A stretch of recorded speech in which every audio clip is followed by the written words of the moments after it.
يلا قولي. ماما يلا حدوتة. نعم.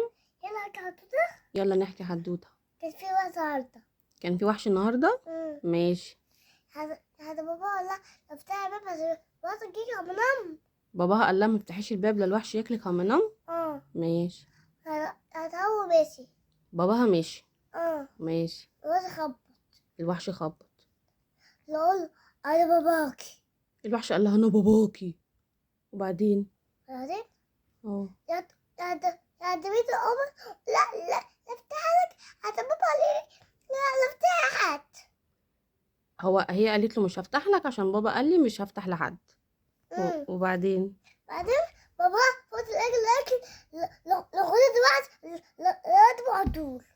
وبعدين باباها طلع يجري وخد الوحش ضربه على طول.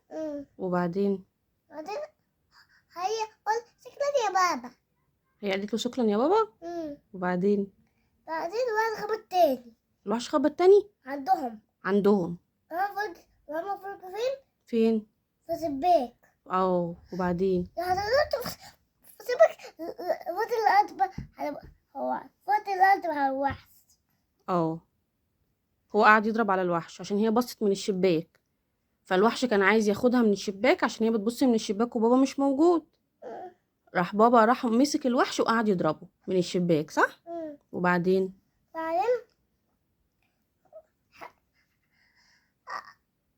الحاجة حطيتها بتاعتي خلصت. كده الحدوته خلصت.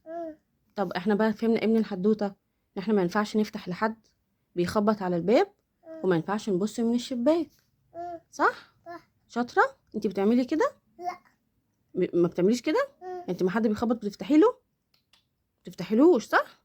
طب انت بتبصي من الشباك؟ لا. شطوره، عشان انت شطوره ولا احسن وحش شكلك همنم.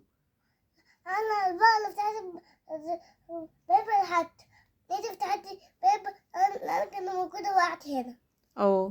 يعني انت بتفتحيش الباب لحد، انا بس اللي بفتح الباب لما انت تكوني موجوده لوحدك. انت بتفتحيش الباب لحد. انت اصلا شاطره وجميله وسكوره واموره وانا بحبك. الحدوته خلصت. ماشي.